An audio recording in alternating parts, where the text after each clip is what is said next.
아멘. 제목을 따라합니다. 우문현답. 이러한 제목으로 은혜를 나누겠습니다. 하나님은 우리 인간을 창조하실 때 질문하는 존재로 만드셨습니다. 그래서 에덴 동산을 가보면 사람이 하나님께 질문을 하고 하나님이 대답을 하십니다. 또 하나님이 인간에게 질문을 던지시고 인간이 거기에 대한 답을 합니다. 하나님과 교제가 있는 겁니다. 하나님께 물었고 그리고 하나님께서 응답하셨습니다. 그 이후에 우리 일생도 보면 그렇지 않나요? 사람이 처음 태어나서 말을 배우기 시작하면 어떤 말부터 배우기 시작합니까? 우리 아이들 보면 이게 뭐야? 이게 뭐야? 이렇게 질문을 던집니다. 학교 다니면서는 점점 탐구적인 질문을 하고요. 성인이 되게 되면 이제 인생의 심오한 질문을 던지게 됩니다. 스스로를 향해서 내 인생의 의미는 무엇일까 질문하는 겁니다. 이것이 처음에는 물질적 가치에 머물러 있다가 점점점 성숙하면서 이제 정신적이고 영적인 가치관에 무게를 두면서 질문을 던지게 됩니다. 자, 문제는 이러한 질문들을 통해서 우리 인생이 진행되어 나간다는 것입니다. 오늘 아침 여러분의 마음속에는 어떤 질문을 던지고 있습니까? 여러분은 여러분의 인생에 대해서 스스로 어떤 질문을 던지면서 인생을 살고 계십니까? 오늘 이런 마음으로 오늘 본문을 한번 보십시오. 자, 열왕기하 1장 1절부터 2절은 이렇게 시작합니다. 다 같이 합니다. 시작. 아합이 죽은 후에 모압이 이스라엘을 배반하였더라. 아하시아가 사마리아에 있는 그의 다른 난간에서 떨어져 병들매 사자를 보내며 그들에게 이르되 가서 에그론의 신 바알세불에게 이 병이 낫겠나 물어보라 하니라. 자, 아하시아라는 사람이 등장합니다. 이 사람이 왕입니다. 이스라엘의 왕이죠. 아합의 뒤를 이어서 왕이 되었는데 이 사람이 왕이 되니까 두 가지 어려운 사건이 발생하게 됩니다. 하나는 그동안 이스라엘을 섬기면서 화평했었던 이 모압이라고 하는 나라가 배신을 하게 되는 겁니다. 그러니까 가장 가까운 이웃 나라에서 서로 화합 가운데, 화평 가운데 지냈던 모압이라고 하는 나라가 이스라엘의 등을 돌리고 배신을 때립니다. 그러니 얼마나 불편하고 불안했겠습니까? 두 번째는 이 아하시아라고 하는 왕이 다락방 난간에서 떨어져 부상을 당합니다. 그런데 부상당한 것이 회복되지 않고 그것이 깊은 병으로 진행되었던 것 같습니다. 건강에 이상이 온 겁니다. 한마디로 인생의 고난이 찾아온 것입니다. 여러분, 우리도 그렇잖아요. 인생에서 가장 큰 고난이 뭘까요? 그러면 물질 문제 또는 인간관계 그리고 건강, 여기에 문제가 있을 때 우리 인생에 위기가 찾아오고 고난이 찾아오게 됩니다. 그런데 성경은 한 번도 우리에게 이런 고난이 너희에게 없을 것이다 이렇게 약속해 주지 않고, 이런 고난이 우리 인생 가운데 찾아오는데 그 고난이 찾아올 때 어떻게 여기에 반응할 것인가, 이 고난을 어떻게 우리가 신앙인으로서 극복할 것인가, 이것을 성경은 우리에게 가르쳐 주는 거죠. 자, 여기 보세요. 아시아가 어떻게 했습니까? 에그론에 있는 바알세불이라고 하는 신에게 가서 물어보아라, 이렇게 신하들에게 명령하는 겁니다.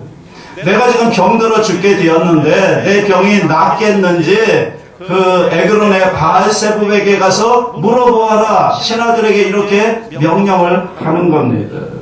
고난이 왔을 때 우상에게 찾아가서 자기의 운명이 어떻게 될지를 물어보라고 하는 이 아시아 왕.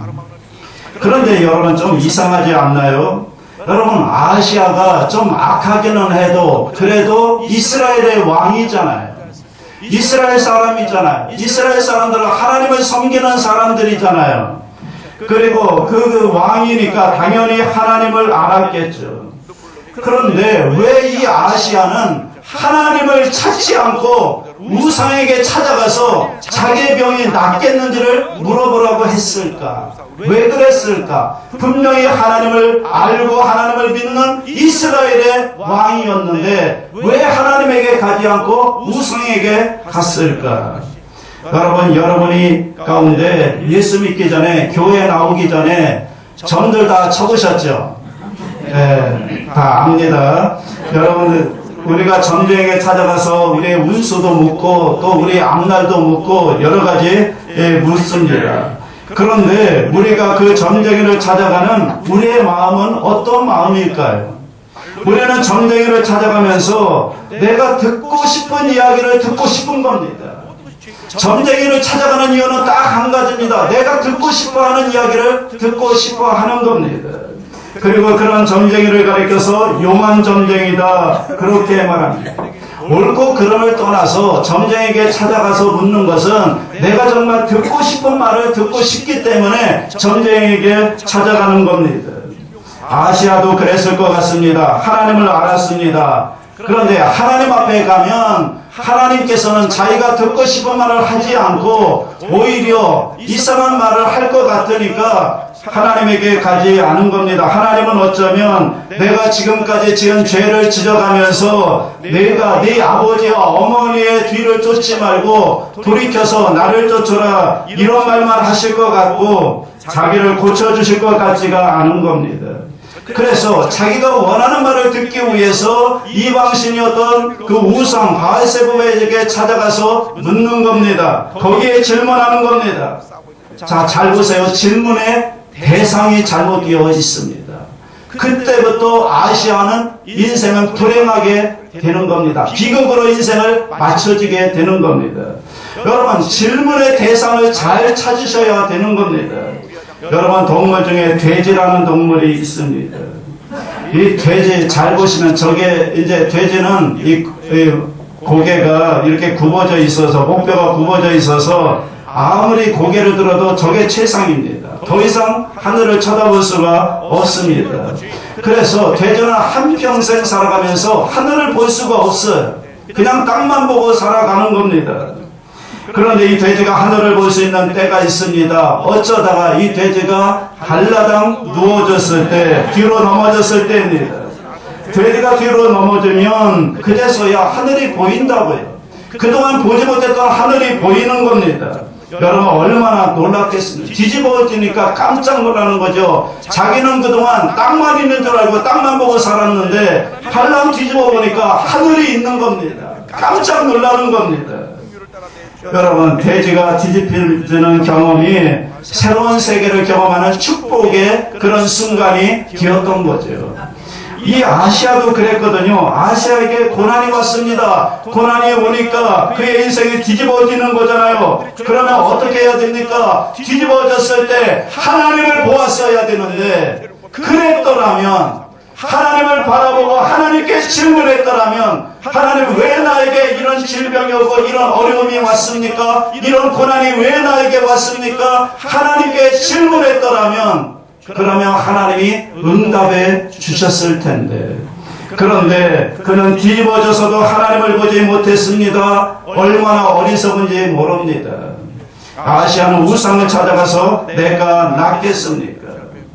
여러분, 하나님께서는 이 모압과의 불화를 통해서 이미 아시아 왕에게 신호를 준 겁니다. 사인을 준 겁니다. 그때 돌아서서 하나님께 매달렸으면, 하나님께 의지했으면 좋았을 텐데, 그래서 이번에는 병이 들게 하시는 겁니다. 깨닫지 못하니까 이제 병들게 하셔서 이때라도 아시아가 깨닫고 돌이켜서 하나님께 나왔더라면, 하나님께 질문하고 의지했더라면 좋았을 텐데, 그런데 그는 그러지 못했습니다. 그가 다락방에서 떨어져서 몸에 병이 들었지만 아직 죽지 않았다고요. 여러분, 죽지 않았다는 것은 하나님께서 완전히 끝내시고 이것으로 끝내시려는 것이 아니라 아직 살아있다는 것은 그에게 다시 한번 기회를 주시고 돌이킬 수 있는 기회를 주신 것인데, 아시아가 그것을 깨닫지 못하고 어리석게 하나님을 향하지 못했습니다. 오늘 우리는 어떻습니까? 여러분, 우리가 살다 보면 때때로 하나님이 우리를 뒤집으십니다. 여러 가지 인생의 고난을 통해서, 질병을 통해서, 사업의 어려움을 통해서 우리 인생을 뒤집을 때가 있습니다. 왜 그런 줄 아십니까? 우리가 돼지처럼 땅만 보고 살아가기 때문에 하나님은 때때로 우리를 뒤집으시는 겁니다. 그때 어떻게 해야 되겠습니까? 우리는 이 땅이 전부인 줄 알고 무엇을 먹을까, 무엇을 마실까, 무엇을 입을까 땅만 보고 살아가는데 그게 아니죠. 뒤집어 보면 하나님을 바라봐야 합니다. 하나님을 찾아야 합니다. 때때로 그래서 우리의 환경을 뒤집어서 우리가 땅만 보고 살아가다가 뒤집어지면 땅만 있는 게 아니라 하늘이 있었구나, 하나님이 계셨구나 깨닫게 하시는 겁니다. 오늘 저와 여러분들에게 우리 인생 가운데 절대로 우리 눈이 땅만 쳐다보지 말고 살지 마시고 여러분 하늘을 바라보고 살게 되시기를 바랍니다. 하나님을 바라보고 살게 되시기를 바랍니다. 뒤집을 때, 인생의 고난이 올 때 여러분 하나님을 찾으셔야 됩니다. 하나님을 찾을 수만 있다면, 하나님을 바라볼 수만 있다면 우리에게는 기회가 있는 겁니다. 살 소망이 있는 겁니다. 여러분, 아시아는 그런데 실패했죠. 자, 그 다음에 진행되는 이야기를 보세요. 3절, 4절을 다 같이 합니다. 시작.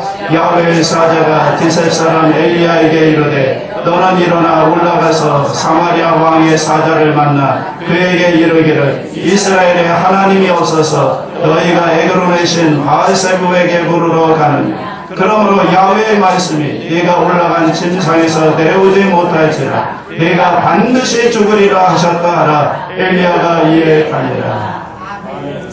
자, 놀라운 일이 있는 겁니다. 지금 아시아가 하나님께 묻지 않았어요. 누구에게 물었어요? 이방신 바알세부에게 물었습니다.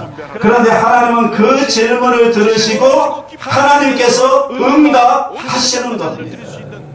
하나님이 응답하세요. 비록 그것이 아시아가 원하는 응답은 아니었어요. 그런데 하나님께서는 친히 엘리야를 통해서 묻지도 않은 아시아에게 하나님께서 응답하시는 겁니다. 물론 경고입니다. 그런데 여러분, 경고라고 하는 것은 아직 소망이 있는 거 아닙니까? 경고하는 것은 아직 기회가 있는 거 아닙니까? 그 경고를 들었을 때라도 아시아가 회개하고 돌아섰으면, 하나님을 찾았으면 좋았을 텐데. 여기서 우리는 하나님의 마음을 볼 수 있습니다. 하나님께서는 아시아에게 네가 반드시 죽을 것이다 라고 경고하셨지만 그 말씀은 네가 정말 죽을 것이다 라는 의미보다는 이것이 너에게 마지막 기회다, 이런 의미가 담겨져 있는 겁니다. 돌이켜 살아라. 나에게 돌이켜라. 그러면 내가 너에게 새로운 기회를 줄 것이다. 그러면 너에게 새로운 생명을 줄 것이다. 이것이 여러분 하나님의 마음인 거죠. 이것이 은혜입니다. 여러분, 오늘 이 하나님이 우리가 믿는 그 하나님 아닙니까? 우리가 때때로 인생을 살다 보면 모든 게 끝난 것 같습니다. 소망이 없습니다. 절망입니다. 이제 완전히 끝난 것 같습니다. 그래서 모든 걸 포기하고 싶을 때, 그때 여러분 이 하나님을 기억하시기 바랍니다. 하나님은 우리가 잘못했어도, 우리가 실패했어도 다시 한번 우리에게 경고하시면서 우리에게 기회를 주시는 분이 우리가 믿는 하나님이신 줄로 믿습니다. 우리가 아직 숨을 쉬고 살아있다는 것은 여러분 기회가 있는 겁니다. 완전히 하나님이 끝내지 않고 숨을 쉬게 하고 있다는 것은 아직까지 기회가 있는 겁니다. 지금이라도 늦지 않았습니다. 그 경고를 받고 기회가 있을 때 하나님께 돌아오면, 하나님을 찾으면 회복될 수가 있는 것입니다. 사실은 우리가 인생을 살다 보면 기회를 많이 놓치고 삽니다. 그리고 또 우리가 연약하기 때문에 기회를 또 잡지 못하고, 또 우리가 너무나 게으르기 때문에 우리가 다가오는 그 기회를 놓칠 때가 너무나 많이 있습니다. 그래서 그 기회가 사라지면 다시 기회 잡는 것은 쉽지 않은 일입니다. 그래서 실패할 때 그때 세상은 우리에게 얘기합니다. 너는 끝났어. 너의 학력, 너의 배경, 너의 집안, 너의 외모, 네가 가지고 있는 삶의 환경을 봐봐. 너는 이제 끝나서 너에게 더 이상 소망이 없어. 그렇게 우리에게 얘기할 때 그때 우리 하나님은 이렇게 말씀하신다는 겁니다. 아직 늦지 않았다고. 너는 아직 살아있다고. 너에게는 다시 기회가 있다고.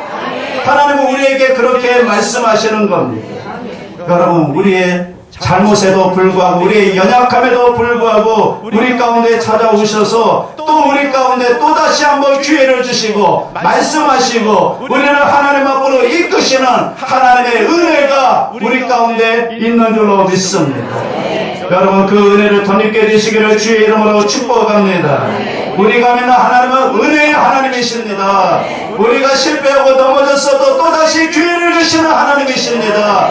여러분이 살아 숨쉬고 있다면 여러분에게는 기회가 있습니다. 지금이라도 하나님을 찾고 하나님 앞에 무릎 꿇고 순종할 때 하나님께서 우리를 다시 한번 살려주시고 회복시켜 주시는 은혜가 있게 될 줄로 믿습니다. 그리고 이어지는 5절부터 8절까지 말씀을 보십시오. 바알세불에게 물으러 갔던 사자들이 예상보다 빨리 돌아옵니다. 그러니까 아시아가 왜 이렇게 빨리 돌아왔느냐 그랬더니 가다가 어떤 사람을 만났는데 그 사람이 범상치 않은데 그 사람이 말하기를 왕께서 이번 침상에서 일어나지 못하고 죽을 것입니다. 이렇게 전달합니다. 그러니까 아시아가 그 사람의 모습에 대해서 물어보죠. 가만히 들어보니까 누구였어요? 엘리야였습니다. 여러분, 이 아시아는요 엘리야를 잘 알고 있습니다. 그의 아버지가 아합인데 아합의 가장 큰 원수가 누구였죠? 엘리야였습니다. 왜냐하면 엘리야가 하늘에서 불이 내려서 갈멜산에서 우상들을 다 태워버려 죽였잖아요. 그리고 그 일을 이루었던 엘리야가 지금 하나님 말씀을 전하고 있는 겁니다. 네가 죽을 것이다 이렇게 전하고 있는 겁니다. 그런데면 이때라도 하나님 앞에 길을 돌이켰으면 좋았을 겁니다. 처음 질문은 잘못된 곳에 가서 잘못했더라도 지금이라도 하나님 앞에 나와서 바르게 질문했더라면 그러면 좋았을 텐데 여기서 또 그는 실수합니다. 엘리야를 붙잡으려고 합니다. 그래서 9절과 10절 보면 이렇게 나오죠. 아하시아가 군대를 보내서 엘리야를 데려오도록 합니다. 그러니까 자신의 왕의 권세를 내세워서 자기 뜻대로 엘리야를 지금 붙잡으려고 하는 겁니다. 그러니까 그는 여전히 지금 고난 가운데 죽음 앞에 있으면서도 자기가 왕인 거예요. 자기 생각에는 모든 것을 주관하시는 분이 하나님이 아니라 자기가 왕인 거예요. 자기가 왕. 하나님마저도 자기 뜻대로 어떻게 해보려고 하는 자기가 왕이 되어서 자기가 주권자인 것처럼 행세하고 있습니다. 그래서 왕은요 50부장에게 부하 50명과 함께 보내서 엘리야를 데려오도록 합니다. 엘리야를 대령시켜라. 명령받은 50부장이 엘리야를 데려오려고 이제 잡으려고 가보니까 엘리야가 어디 있어요? 산꼭대기 높은 곳에 있습니다. 그러니까 그에게 소리치는 겁니다. 어명이요! 이렇게 소리치는 겁니다. 우리나라식으로 말하면 어명이요! 어명을 받들어라. 엘리야는 속히 내려와라. 어명을 받아라. 여러분 잘 보세요. 이게 참 아이러니합니다. 지금 50부장이 소리치는 내용을 가만히 보십시오. 하나님의 사람이요 라고 얘기하고 내려와서 왕의 명령을 받으십시오 이렇게 얘기합니다. 자, 하나님을 어떻게 생각하는지 잘 나타나 있죠. 하나님의 사람, 왕의 명령. 지금 아시아는 여전히 자기가 하나님 뜻에 순종하는 것이 아니라 하나님이 내 뜻을 맞추고 하나님이 내 뜻에 순종하기를 지금 압박하고 있는 겁니다. 자기가 왕인 거예요. 하나님이 왕이 되셔야 되는데 자기가 왕이 되어서 하나님의 사람에게 왕의 명령에 순종하라고 말하고 있는 겁니다. 여러분 그 밑에 있는 50부장이나 그 밑에 있는 신하들도 마찬가지 아닙니까? 여전히 하나님의 음성을 듣지 못한 채 분명히 하나님을 믿는다고 하면서도 하나님을 안다고 하면서도 하나님 앞에 순종하지 못하고 있는 하나님의 눈에 보이지 않는 여러분 옛날에 지금은 프랑스 파리의 명소가 됐지만 옛 에펠탑을 건설할 때 그게 철탑이었잖아요. 그래서 저것이 하리의 경관을 해친다 해서 수많은 사람들이 저거 세우는 걸 반대하고 데모를 했습니다. 그런데 그 에펠탑을 세울 때 가장 주도적으로 앞장서서 데모를 하고 반대했던 사람이 모파상이라는 사람이에요. 소설가 모파상인데요. 그 일을 무지하게 반대했습니다. 그런데 반대에도 불구하고 탑이 완공됐잖아요. 탑이 완공돼서 그 안에 에펠탑 안에 유명한 카페가 있다고 그럽니다. 그런데 그 위에 모파상은요, 매일 아침마다 이 에펠탑에 있는 그 카페에 들어가서 책을 읽으면서 글을 쓰는 일을 했다는 겁니다. 그러니까 이게 너무 아이러니하잖아요. 어느 날 그것을 보는 기자가 보니까 가장 반대했었던 모파상이 그 에펠탑에 가서 커피숍에 들어가서 글을 쓰고 있으니까 이상해서 질문을 하는 겁니다. 아니, 그렇게 이 탑의 건립을 반대하고 싫어하던 당신이 어떻게 이 탑에 와서 이렇게 이 탑을 사랑하게 됐습니까? 그렇게 물어봤더니 모파상이 뭐라고 대답한 줄 아십니까? 이 탑에 들어와 앉으면 이 탑이 보이지 않기 때문입니다. 이렇게 대답했다고 합니다. 여러분, 하나님을 가장 가까이 있다고 하면서 어느 순간 보니까 하나님이 우리 눈에 보이지 않아요. 하나님을 믿는다고 하는데, 하나님을 가장 가까이에서 섬긴다고 하는데, 그런데 가만히 보니까 하나님이 보이지 않아요. 여러분, 혹시 하나님이 보이지 않은 사각지대 속에 여러분 들어와 있는 거 아닙니까? 우리 인생 가운데 하나님이 안 보여요. 결과는 어떻게 됐죠? 하늘에서 불이 내렸잖아요. 엘리야는요, 이 불하고 연관이 많아요.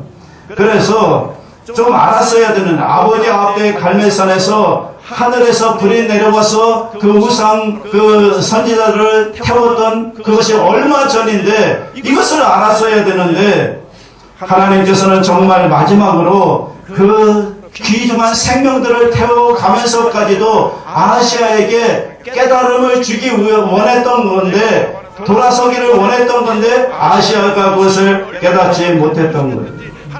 마지막까지 깨닫지 못합니다. 결국 하나님 말씀대로는 비참한 지옥을 맞이하게 됩니다. 여러분, 제가 오늘 이 말씀을 준비하면서 제 마음속에 사자성어가 하나 떠올랐어요. 그 사자성어가 뭔가 하면 우문현답이라는 사자성어입니다. 여러분 아시죠? 우문현답이라는 뜻을 모르는 분은 없을 겁니다. 우문이 뭐예요? 어리석은 질문이에요. 현답은 뭐예요? 현명한 대답이에요. 지혜로운 답이라는 겁니다. 그런데 가만히 보세요. 하나님과 우리 사이가 우문현답 아닐까요?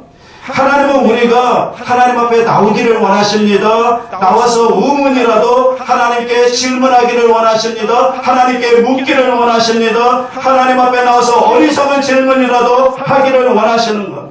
생각해 보세요. 어차피 우리는 우문이에요. 우리가 어떻게 하나님의 뜻을 알겠어요? 하나님의 뜻을 모르잖아요. 그러니까 우문일 수밖에 없습니다. 우리의 질문은 우문일 수밖에 없는데, 그런데 걱정하지 말라는 겁니다. 왜냐하면 하나님께서는 우리가 던지는 우문이라도 현답으로 응답하시는 은혜가 있기 때문에 우문이라도 하나님 앞에 나와서 질문하기를 원하신다는 겁니다. 중요한 것은 하나님 앞에 나오라는 겁니다. 하나님 앞에 나와서 물으라는 겁니다. 어디서든 질문이라도 하라는 겁니다. 기도하라는 겁니다. 그러면 하나님께서 현답으로 은혜로 응답해 주시겠다는 것입니다. 여러분, 계속해서 하나님을 무시하고 고개를 돌리는 아시아, 결국에는 그가 하나님의 저주 속에 죽을 수밖에 없는 이 이야기를 오늘 이 아침에 저와 여러분에게 들려주시는 하나님의 의도가 무엇일까요? 오늘 우리가 혹시 이 이야기가 혹시 너희들의 이야기는 아니냐 이렇게 말씀하는 거 아닐까요? 언제부터인지 우리도요, 하나님과 우리가 하나님을 믿는다고 하면서 하나님과의 문답, 하나님 앞에 나와서 하나님 앞에 질문하고 하나님 앞에 음성을 듣는 이 기도의 시간, 이 문답의 시간들이 점점점 줄어들고 있는 것은 아니고요. 하나님을 향하여 드리는 진정한 나의 질문이 과연 있었는가?